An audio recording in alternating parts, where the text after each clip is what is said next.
Hello and good morning, or good afternoon or evening, wherever you are in Britain or in further afield, looking at this Language Lives video.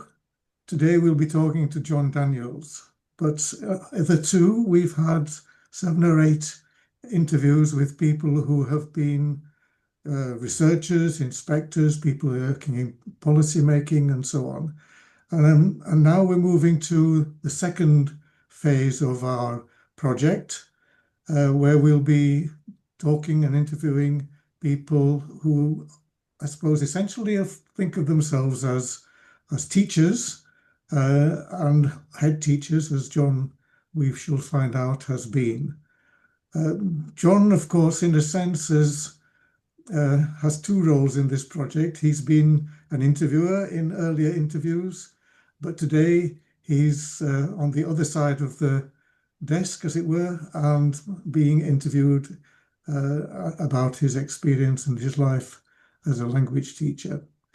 I'm Mike Byram. I'm Emeritus Professor at the University of Durham, and I'm accompanied today by Tanya Riordan, who is joining us in the interviewing team, and indeed will be the first person to talk with John, and I will come in later. So I think that's all I need to say as an introduction, and over to you then, Tanya. Thank you. Hello, John. Tell Hello. us how you became a languages person. When did you become aware that languages were important to you? My story is very different. Not only is it from the sort of chalk face as a teacher and then as a head teacher, but I didn't do anything very well in terms of languages at school. So unlike everybody else who went through and I left school without any language qualification. And it was only when I was abroad that I started being interested in languages. And it really shaped the way I was a teacher of languages later, what I wanted to do. So you mentioned going abroad. Was it when you were quite young that you went to Switzerland, was it? I went to Switzerland. Young, I did go abroad, and one of the really dramatic moments for me was I was taken by my mother by train, and we were going down to the south of France where my grandparents lived. And I remember the station, it must have been the Gare de Lyon. And it was extraordinary. You suddenly were surrounded by people speaking another language. And I remember quite clearly a neon sign that said Figaro, which was an advert for the newspaper. And there was something very, very exciting and very different about the whole scene. And I was fascinated. So that was the first bit, yes. Then I was exceptionally lucky. I was at a boarding school, private school. All my education was private. All the education I delivered personally was in the state system. So contrast there. When I left school, I was sent to have a year in Grenoble, which was the sort of thing that people did. My father was very interested in languages and actually spent time working abroad between the wars in France and Germany and places. So he supported me. And after an amazing year in Grenoble, when I enjoyed myself considerably but didn't pick up that much language, I managed to persuade him to go to Switzerland, to Neuchâtel. And that was something completely different. And what did you study there? Well, first of all, I did a certificat de français, and it was a very structured and very good course with some really good teachers. In the department there was Monsieur Roulet, who actually is quite well known in language circles. And his lectures on French literature were some of the best I've heard from anybody. And I'll always remember when we did the exams towards the end, and we had a written comprehension thing, he came in suddenly with croissants, threw them around to us, and took the pressure out of the exam. But also there was Monsieur Lugin, who had been awarded by the Académie Française something about SA ou deux, and was a brilliant grammar teacher, but quite scary. And we would have homework every night. And when you came to the actual exam, you would suddenly sit in front of this person who you'd only seen at a great distance before. And he would say, right, and you were on your own. Open the book, and this was the textbook we had, turn to page whatever, line 5, and then you had to go through the grammar points and each of the things in the line. But he certainly taught you. And my time in Neuchâtel, though, was also about something quite different. I stayed in a students' hostel, international students' hostel, and the language was French. And you met people from very, very different backgrounds. And it was, I think, one of the most important times that I had, really. It was really a big education. What point did you decide you wanted to go into teaching?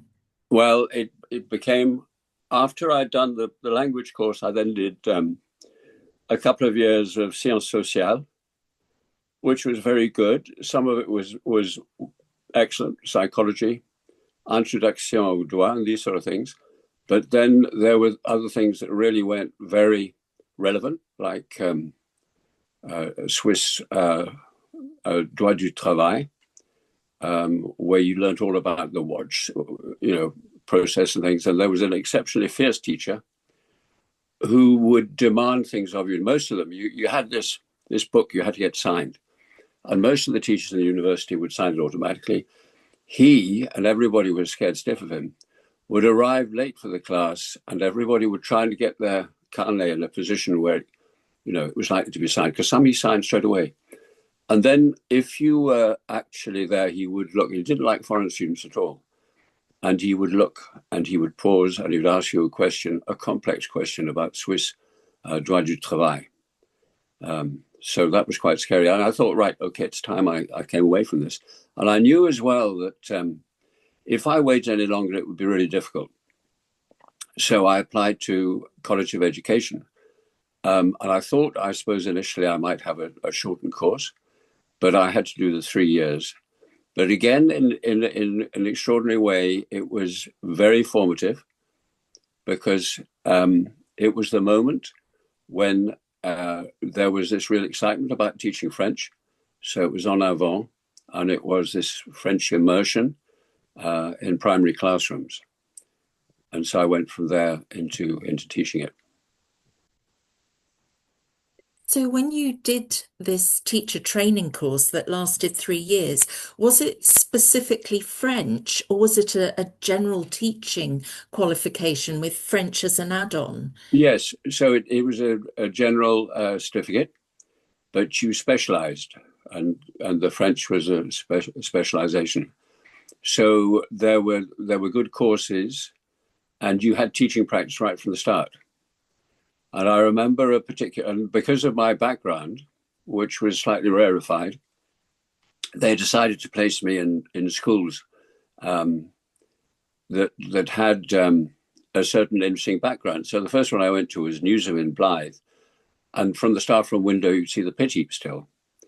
And it was a great school. And I learned a lot there. And then they sent me to more difficult schools, I have to say, in Gateshead and Newcastle. And you came to terms with the problem of teaching a language, which in some cases, it depended on the groups and things and who had been taking them before, could be really quite tough.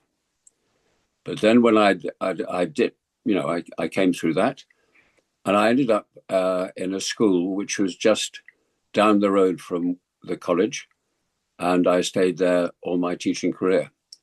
So I didn't move around a lot, except for a year in France. But we can talk about that later.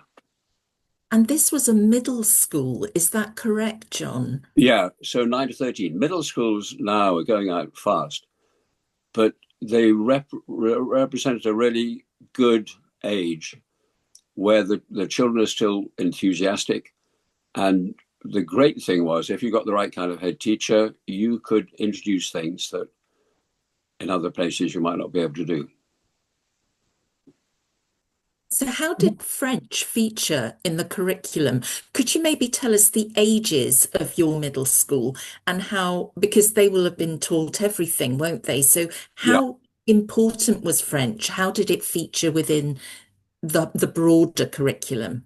Well, the excitement was when I started, French was the part of the curriculum that was perhaps almost the most important, to the point where money was going. This was just before the common market, so we were very keen as a country to have language developed. And so there was, the timetable was specially sorted for French, so we had half lessons and small groups. Now, talking about that, and also there was funding. Talking about that now is extraordinary, because when French is sort of endangered in lots of places, it's a completely different kind of situation. That didn't last for very long, but what was exciting is the nature of the teaching, because it was immersion, because you were not allowed to speak any English at all. So everything was in French. If a kid collapsed or was in tears, you weren't supposed to go up, but you had to do that in French. And this was laid down from the training point. It was very, very strict.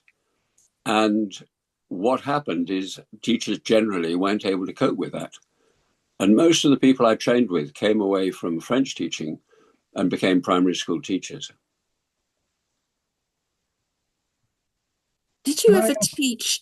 Sorry, go ahead, Mike. Can I ask you a bit more about that then, John? Because the training that you had, I know, was Northumberland College, I think it was. Is that right? Yeah. And you've emphasized how much they insisted on this French immersion, as it were. And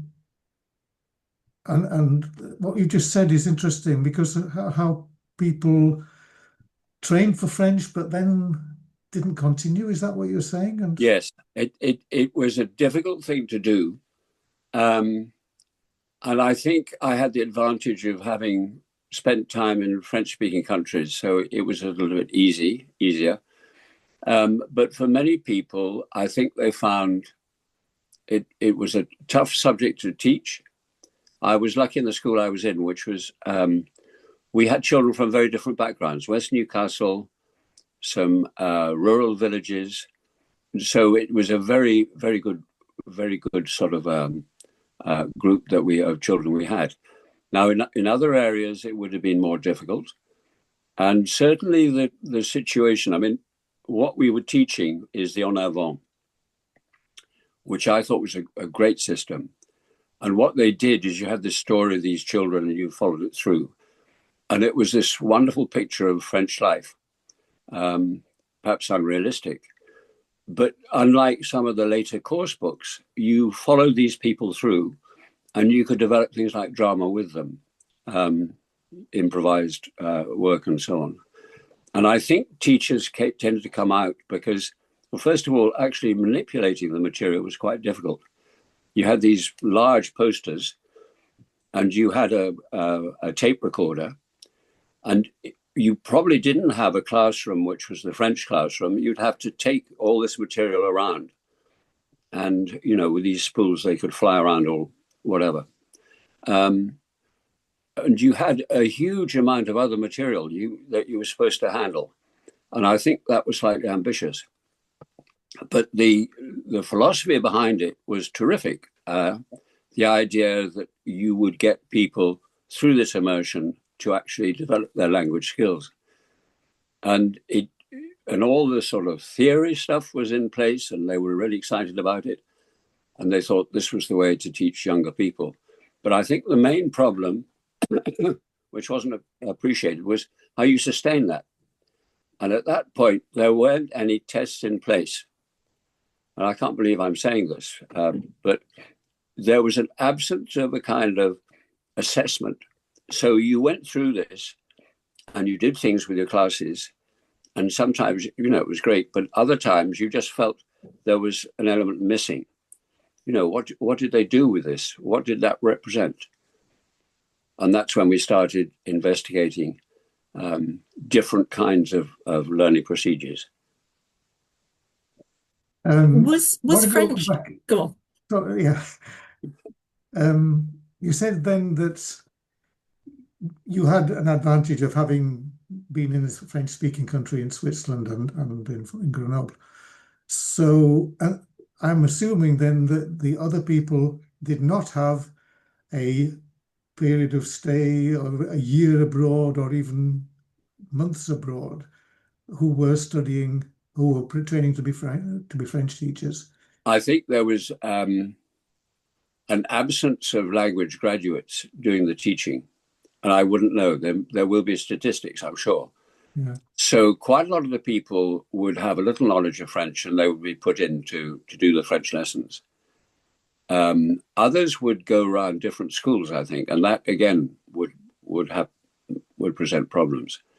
I don't know the details of it. Northumberland, as an educational authority, was always keen and making the right noises about learning French, and about the process was about communicative competence. Really right the way through, they were saying that. And you had advisors who would come around and who could be, well, initially they had money, which made a difference. But you then said that with the En Avant, you followed the family and so on, that kind of textbook, and you could do things with the students like improvisation and drama. The two things that struck me, one is with your knowledge of France, your experience of France and of Switzerland, so you had something which perhaps other people didn't have to fill out that background to the life of the French family, etc. Or was it something was it a course which focused entirely on language skills? I mean, you know why I'm asking this, because you know of my interest in the whole cultural dimension. I found, as I was preparing this, a piece that I wrote in my diary before I started teaching, for teacher training. And what I was saying quite clearly is I wanted to do it, and I wanted to make it a practical exercise. And so I went into everything. You've got different kinds of French teachers, to be generalize endlessly. But there are those who spent time abroad, and the ones who through university had a year abroad is a very influential thing. And there's others who perhaps haven't had the chance to spend as much time as that. And the background, the cultural background that you have and that you want to deliver. And one of the interesting things is you go to a classroom, and you will have done this, both of you, as you go around to watch students. And, you will see straight away posters, little Tour Eiffels and things, and how the teacher is bringing with them into their classroom something from their past. Now, I was exceptionally lucky. My time at Neuchâtel was amazing and really opened things up. But I was quite determined that what I wanted to do was to go for this communicative competence. That was the aim. Yes, the grammar and everything was really important, but as we saw later with the national curriculum, which we can come to later, there's a danger that you go. It's always a pendulum in education. You swing from one extreme to the other, but we seem to be stuck at the moment in a particular area. I don't know. All right, go on, Tanya. You take over again. Was French always taught as a discrete subject, or did you bring French in through the medium of other subjects, what we'd call CLIL? Did you ever do that in the middle school? What we did is the secret for me always is having people I could work with within the school, and having a head teacher who was prepared to let you try things out. And this was one of the secrets about the middle school. And we had a head, Peter Wolfenden, who was exceptionally supportive. Would you go to him and suggest something, and he would say yes. And he was a Francophile. He liked the idea of languages, spoke some language himself. So we started with this most dramatic thing, of extending this intensive thing we were doing in the classroom to a whole week's approach. And it was based on this idea of improvisation. And we were foolish enough, brave enough to do the French Revolution. So we had La Semaine de la Révolution. And it was the most extraordinary experience I've ever had in education. It was exceptionally exciting. And what we did, we had to set the scene. And it was all in French. There would be no English at all. And we did take the two top sets. We were criticized for that later. But anyway, they were reasonably able children. And how did we manage to, first of all, get over this idea of inequality? So what we did is we gave them all money, but they didn't realize that they had different kinds of money. And when they came to the coffee break or whatever, we had hot chocolates, I can't remember what it was, and cakes. We had cakes. And Marie Antoinette was beautifully cast, and she went in and she looked at the cakes. She had the money and she got the cakes. And straight away we had created within the language this inequality and also genuine anger. And I'd found out years and years before that drama can create things in unexpected ways. When I first started teaching, I had all sorts of things, and they gave me the worst English class. And because it was a secondary school, it was about to finish. They were really difficult kids. But I did drama with them one time, and there was a thing about a stolen car. And I saw one of these kids, very difficult, really didn't want to work. He was genuinely upset when the stolen car in the drama drove away without him. And you realize that drama can put, even, with pupils who are not perhaps switched on, really can create something. So we did this Semaine de la Révolution, and some of the trial things, so we had strong kids as lawyers asking Louis and things what was happening. And you realize that it was creative. They were forced to use language, wasn't prepared, they hadn't seen it before, and the best ones could do it. And one of the phrases that stuck that I'll always remember, they gave us at the end a trail, a treasure trail to do, and they'd put a bottle of wine for us. And one of the kids said to me, because we weren't doing it right, "Regardez avec les yeux."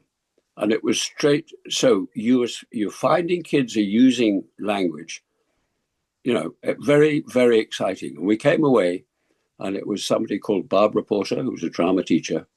And we said, well, look, we've done this in the school. We should perhaps take it out. And so we started the intensive language work in the Lake District. This was quite a small community that you were teaching in. Just listening to those experiences that you're exposing the children to, you must have had quite a pastoral and cultural impact in that community. Do you have any other examples of that? I don't know. I think we had some middle-class parents, and we had parents of all kinds of different, we had, at that point, we had what had been formerly a mining village. So you got a very interesting group, but the community as such, they were separate. Ponteland, if you perhaps don't know it at all, but is a very, there is one part of Ponteland which the other middle school took. There were questions about whether that should have happened. And all the kids from the poshest homes went there. But in terms of community influence, I think we had great support from parents, but they were very different communities. So they were separate communities.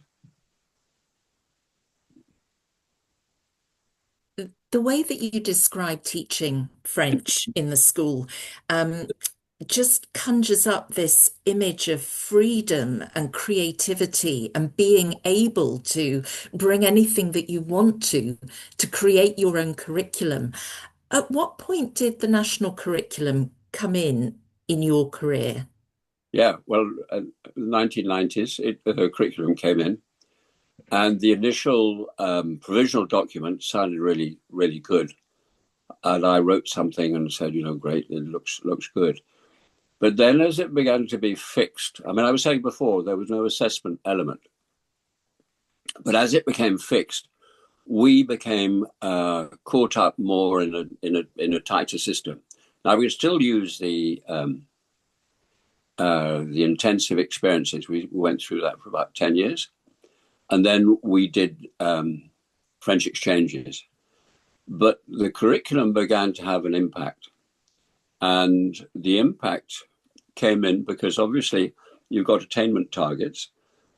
And because everything has to conform to the general curriculum, you are in danger of losing some of the things you would want to do. So, for example, how are you able to give sufficient emphasis to the spoken language and test it? Now, you know better than I do how teachers are doing that. But I do know that my 13-year-old granddaughter, whose father is French, Alice, and I said to her, "What do you do in French lessons?" And she said, "We write." And you think, "Oh, right, okay." And then I said, "Do you actually," and she's not very keen on her French lessons, I have to say, "do you listen?" And she said, "Not really." Now, you've got to be careful with young teenagers or anybody and what the reality of that. But I think what happened is there was a huge emphasis on listening comprehension, because that is easy to do and easy to mark. And you've got writing and things. Again, you can do all kinds of things and you can do some exciting things. But the spoken language is much more difficult. And you've got some teachers who are brilliant at doing that and testing it and everything else. But again, you know better than I do. In quite a number of cases, I would imagine, it is very difficult to do the spoken language. And therefore, the importance of the spoken language can be in danger of not being given the emphasis it needs. You mentioned the initial national curriculum. Initially came out sort of 88, and then 92 was the one that we had. Yeah. Which aspects of it did you feel you most aligned with? Well, because that was very heavily accented on target language use in the classroom. So that immersion experience probably did carry through, didn't it, for those 10 years that you mentioned? What other aspects did you like about it, but which ones also didn't you like about it? I'm beginning to be a little bit hazy about the national curriculum. It's a long time ago now. But I think I did a paper on the use of English in classrooms. I can't remember which conference it was. And through the research I did, it looked as though there wasn't the same emphasis on speaking French by teachers. That there was quite a lot of them were finding they were speaking in English or doing English. There certainly wasn't the same immersion that we initially came up to and did. I think the national curriculum served an important purpose because it did put assessment there. So you got something to work towards. But then you wonder at, the numbers who came out of languages because they didn't appreciate what was happening or really feel a sense of success. But again, you know much more than I do about that. I've been away from that for almost 20 years. So when the national curriculum came in, I think there were good things. And there were other things less important, but certainly it was a time of change, incredible change.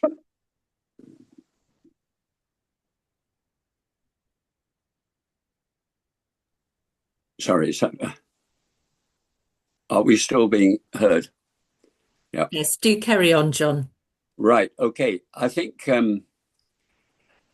the other thing I would like to mention are the exchanges, because we kept on with that. And as a head teacher, it was one of the things, as a head teacher, you run a school, you have this incredible, and it sort of happened to me. And I found myself suddenly head teacher, 500 kids, 40 staff. And it's not something I particularly enjoyed or found easy. But it was going through something that was a really interesting thing to do. So you did see through inspections what the attitude was. And towards the end of my period, it was associated with national curriculum and levels and so on.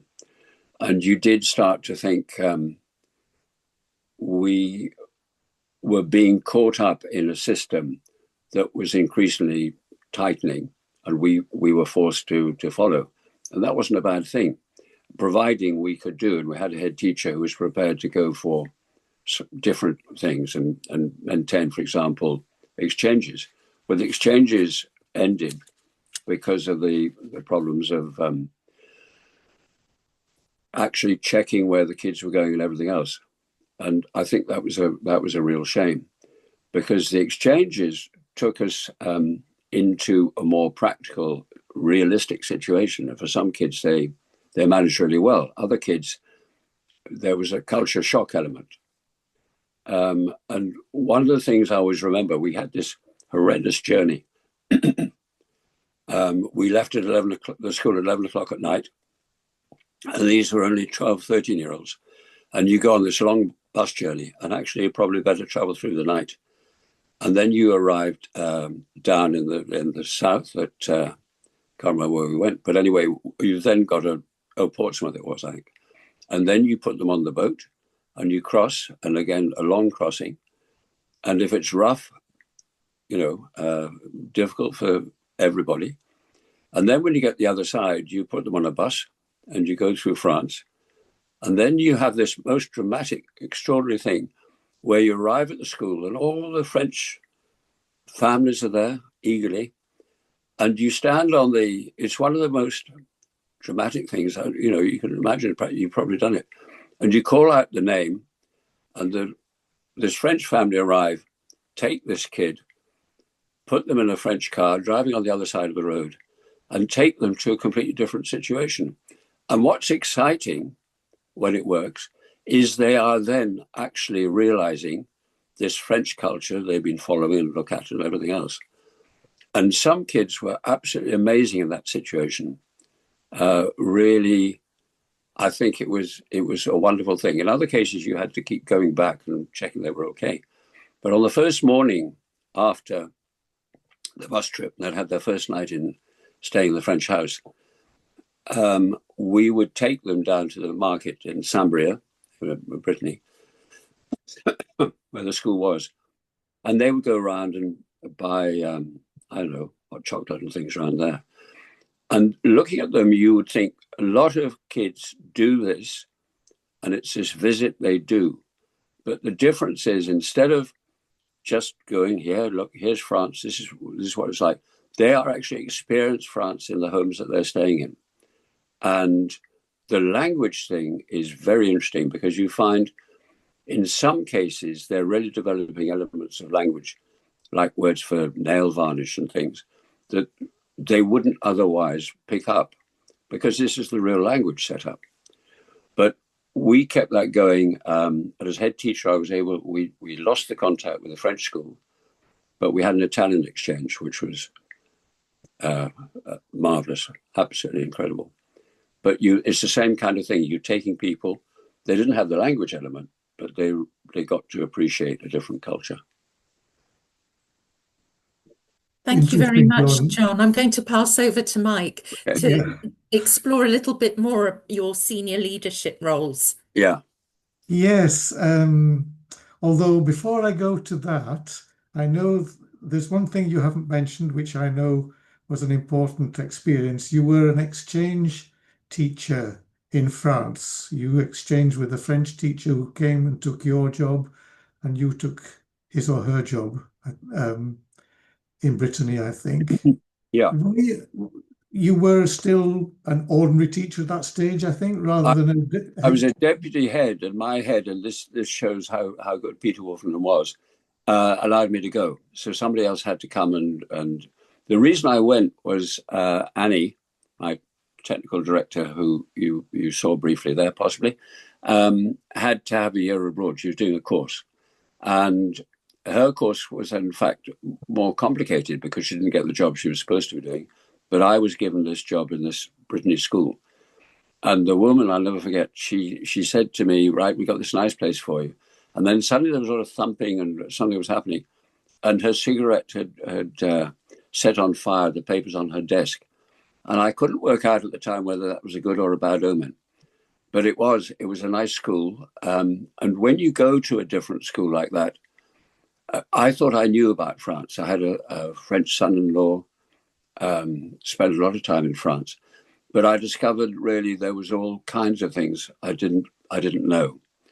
And on the first get together where you all have a drink of something and all the staff are gathered and you get the timetable, I went up to the other English teacher, who was a really nice guy, and I said, hi, I'm John, kind of thing. And he said, oh, Monsieur Daniels, à vos amis. And I thought, oh, wait a minute. And there is this thing where in this school, which I think probably was fairly traditional, and they tended, there wasn't a staff room set up. A lot of them lived close, so they were going to have their coffee at home, and they taught in other schools and things. So there isn't this same gathering in the staff room where you really get to know what's happening and how things are going and you share things. And it took me quite a long time to get to know people and to appreciate the system, the effectiveness of the system, and they really did care. So when you had the meetings discussing pupils and progress, I thought it was really good, really sorted. But it forces you to look at things from a different emphasis. And I was also teaching in the college and also in the école primaire, so it was a very good and interesting experience. I did decide I was going to try and introduce more ambitious things, and I did do some of that. But the French teacher I was exchanging with said to me, "Ah, vous ne pouvez pas faire ça. Nous sommes des latins." You know, you can't get them overexcited. And I did get them to move around in the classroom and interview one another and things like that. But it was a very interesting experience.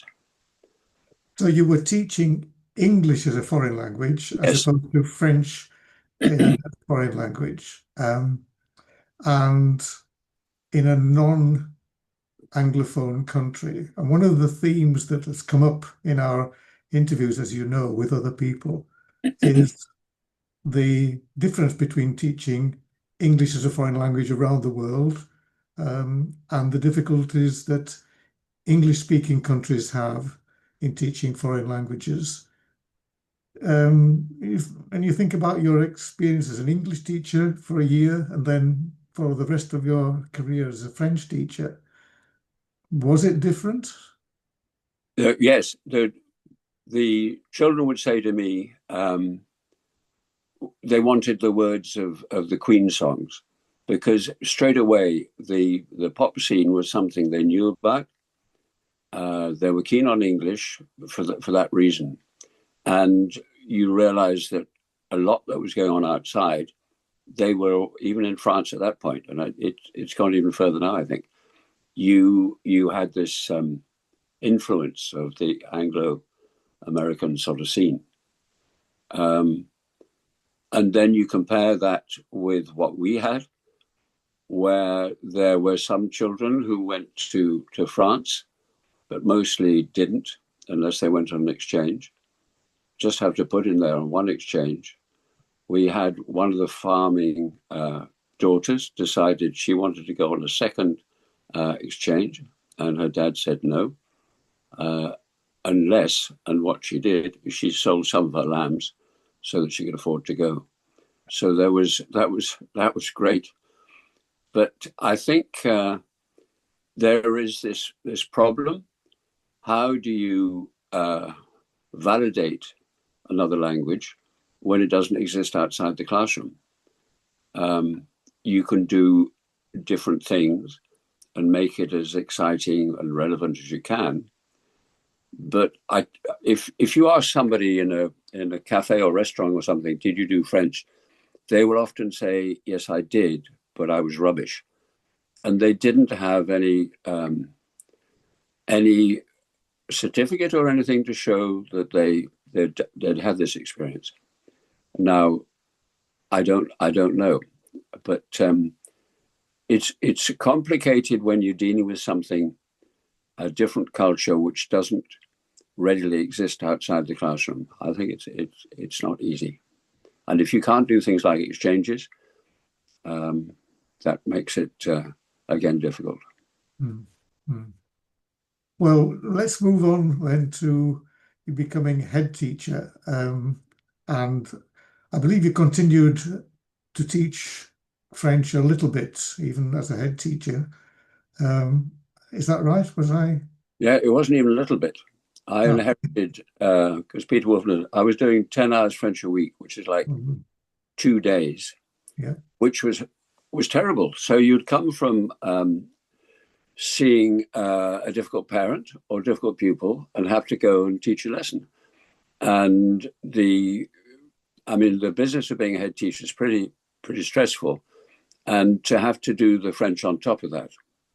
And what really annoyed me was comparison with the first school next to us, where neither the head or the deputy did any teaching at all, and were constantly going to conferences and things that I would like to go on to. But you got used to it, but I did find that I wasn't able to do the French as I would want to do. And then you had things like inspections that came. And one of my members of staff was furious that I gave up for the week of the inspection, the teaching commitment. And I thought, well, yeah, people don't realize that if you are having to do two things like that, ride two horses, as it were, it's not straightforward. I think as head teacher, there were some things I really enjoyed. I would get into my car at the end of the day and think, well, okay, so what have you done today? And there is this chance to do interesting things. We did a sort of whole day sports kind of thing, like an immersive sport thing. And we filmed it. And at the end of the day, the whole school went in and we watched the film that was made. And stuff like that was really picked up from the kind of things we were doing in languages. And you can do that. But the problem is you don't have a lot of, one of the things we did and we kept going was we did this invented language where we put it into it started because we had this rainforest week, and they Head went round and said, what's everyone going to do? And I said, well, I'm going to invent a language. And I thought, well, I'm not sure how you do this. But it worked for that week, and it gave a basis for understanding how language works. And there was a real success. And we only had half a day with each group, and it was mixed groups and things. And they were really enthusiastic. And so what we did, and I could do this as head teacher, we put it into like an initial language experience when they started year 5, that they had the first half term doing this. And what happened is each class developed their own language. They developed the words that they were going to use, and it was all based on a rainforest situation. And then you brought the groups together, and they had to talk to one another. And that was really exciting. And I think Mike Fleming came and filmed something, didn't he, on that. But then you see somebody said, one of the parents said, why aren't they doing French? And so we had to really revert back to putting French in year 5. But the problem is, the earlier that you start French, people get excited. Oh, let's do, French for, the youngest kids. But how are you going to sustain it? And I know at the minute the story of somebody whose child started in year 5 with Mandarin, and then suddenly they've stopped it. So you've got to be able to sustain things. And from the language point of view, I think there was this feeling that you came to the end of the time in the middle school, and we had good liaison with the high school, but it's always this shift on from one to the next that is quite tricky.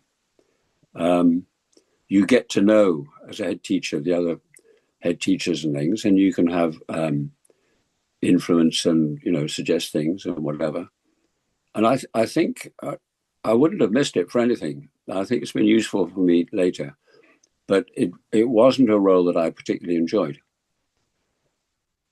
It's interesting then that you you said there were things that you could do as a head teacher, which in a sense you then were developing from your role as a French teacher. Um, and one of the things that I read in the recent curriculum and assessment review is that it said that in many secondary schools, students have less than 2 hours a week of foreign language. And the implication was that that's not enough. And we all know, perhaps, that teachers want more time, and language teachers, and I was one, would always want more time. But then the person who actually decides on what more time shall be or less time is the head teacher, usually, and well, at least the head teacher and deputies and so on. So was that a tension for you to say, well, on the one hand, as a French teacher, I'd like to give them more time, and on the other hand, as a head teacher, I've got to look more widely and broadly at the curriculum? I think the head teacher is constrained at every level. There's the education authority. There are inspections and things. And some of the inspectors can be really good and like what you're doing and as a head teacher and everything else. But you don't actually have so much room for maneuver. And you've also got to take your staff with you. And when I took over, the previous head teacher had been great. And it was considered a golden age. All the staff thought this was wonderful. And I came in, and the problem was everybody knew me. And I couldn't pretend to be somebody else. So I couldn't pretend to get really angry and things like that. Because, you were a known quantity. And that is the disadvantage of an internal appointment. But I think in terms of introducing stuff, in terms of language, I think it was just keeping things moving in the right kind of direction. Keeping an Italian exchange going, although this was unpopular because it was quite a small group of kids. And just trying to keep the sort of ship moving in the right way. Alan said about running a school. And actually, when you think about it, it's really scary. And it was, I think, the most frightening thing I've ever done. And stressful to the point of having so much responsibility. When there was a problem coming, you could prepare for it. But the worst thing was to go in and suddenly discover that something had happened, and you had then to react to it.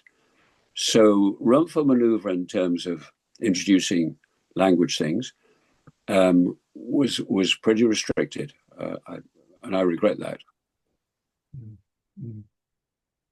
So if we then, we're moving towards the end of the time, I think, but there is also one thing that I'd like to pick up because I know about it, and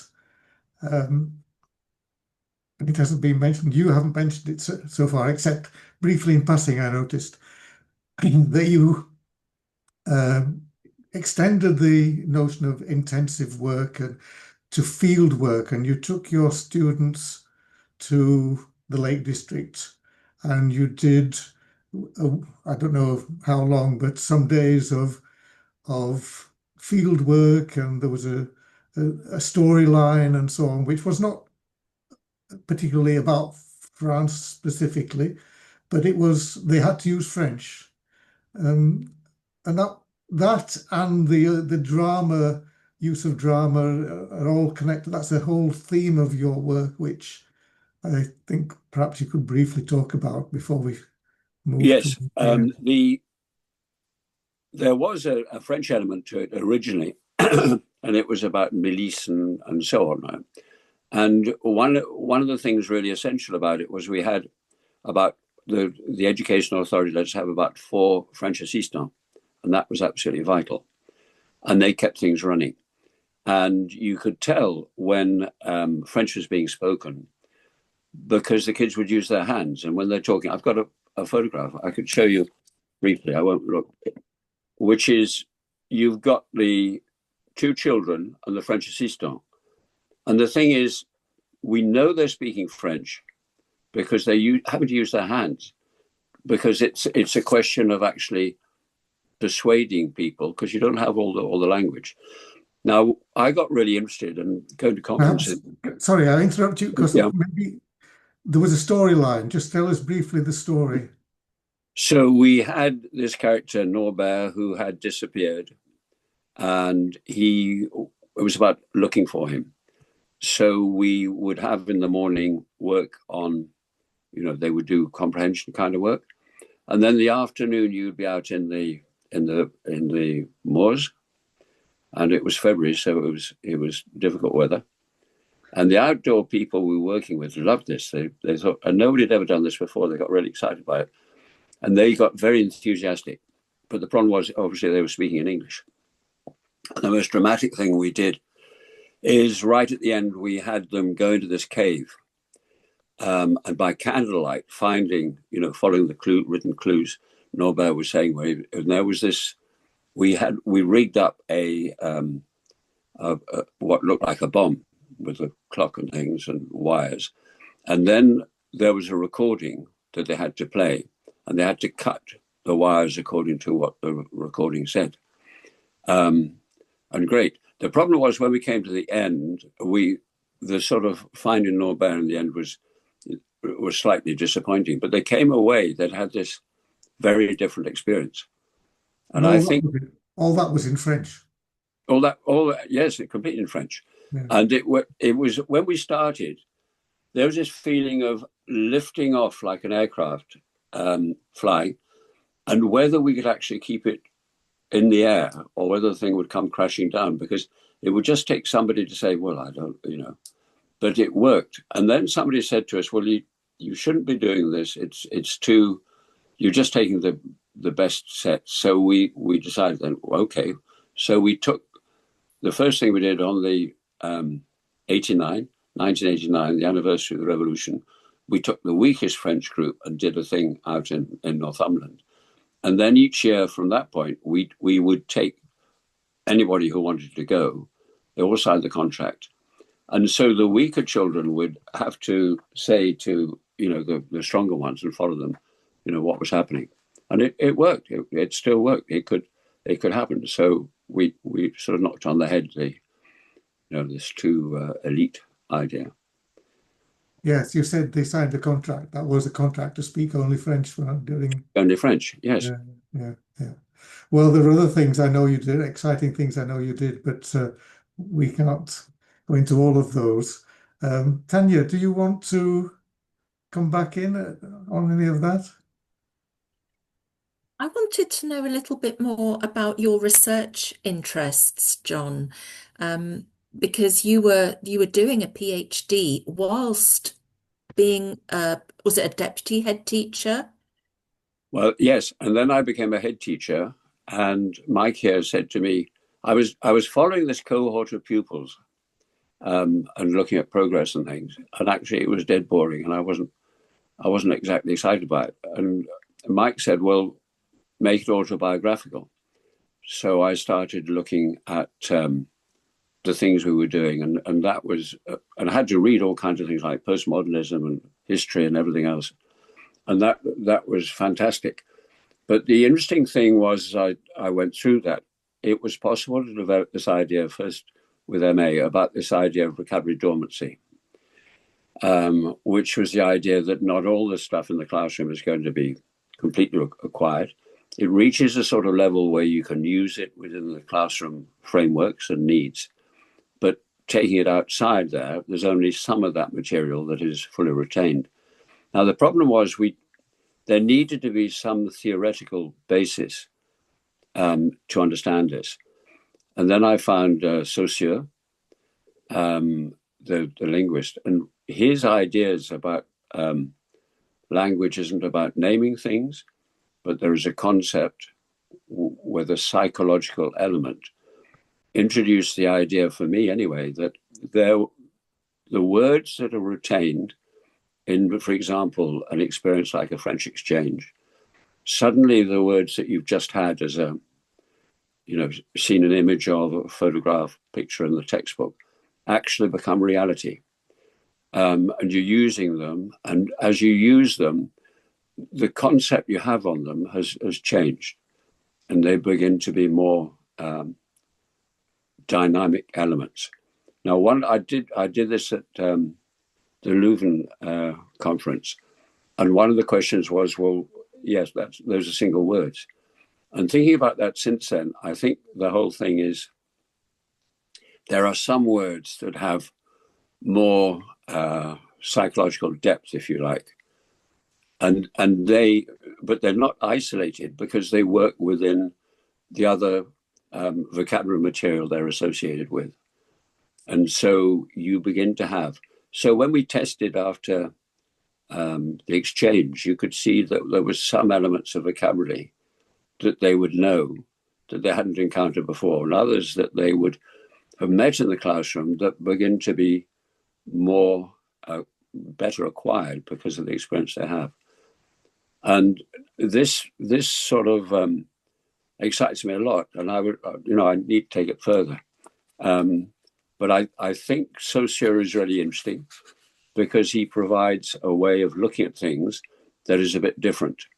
And obviously, doing a PhD, you have to read all the literature. And I don't actually think I was doing Saussure when I wrote the PhD. I came across that later. And having to do conferences in various places meant you have to develop, your theories a bit more. And that, for me, gave the answer to this problem about vocabulary dormancy, that it is the more intense experiences that can lead to words becoming fully acquired, and part of this communicative competence that kids can actually use. It's quite complex to talk about. I don't know if that makes sense. It makes a lot of sense, John, and it frightens me that the new GCSE now has this corpus of vocabulary, these 1,500 words that all children have to learn. And what worries me even more is that a lot of those words don't have any of that emotional impact on them because they're all functional words. And so, if we could use that research that you're doing to kind of prove that we need that vocabulary, that would be amazing. I had I was lucky to be in a school years ago where we did a lot of exchanges every year, and my head of department at the time tracked the children that went on the exchanges and found that for every child that went on 2 exchanges in their school time, their GCSE grades exceeded by 2 grades, just because they were being exposed, and having that emotional contact with the language just meant that they wanted to learn more. I think it's really sad. I met in the British Museum this French party of children who'd come over, and I talked to them, and it was really sad. They wanted to do an exchange. They couldn't find any English school to exchange with, so they had to stay in a hostel. And a bit like the story about Saint-Brieuc, when you go out and you can do that. You can go on a visit, but the actual business of immersion in terms of being in a French home and a French family. And I mean, there's a terrible, it is difficult because that first evening where relations and people are brought in and they're all watching you sitting there as you, that is one of the most daunting things you can do.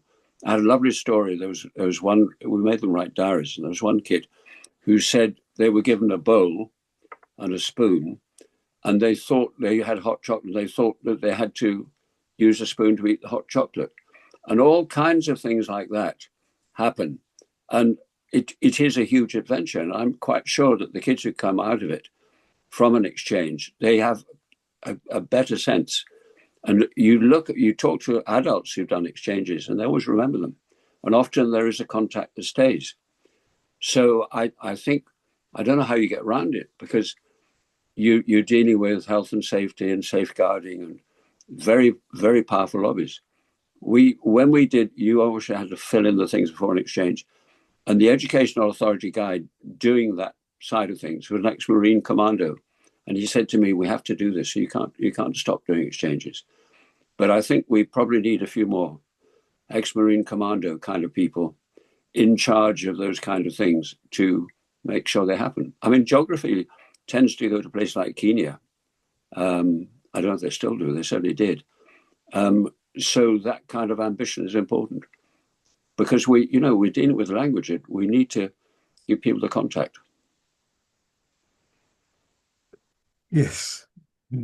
Yes. And that's, I mean, everything that you've said, whenever you use the word immersion, there's been as much immersion as possible in the classroom and throughout the school, and even doing field work, and then the exchanges. That seems to me to be a key word throughout what you've been saying, and Yes. your account of being a French teacher.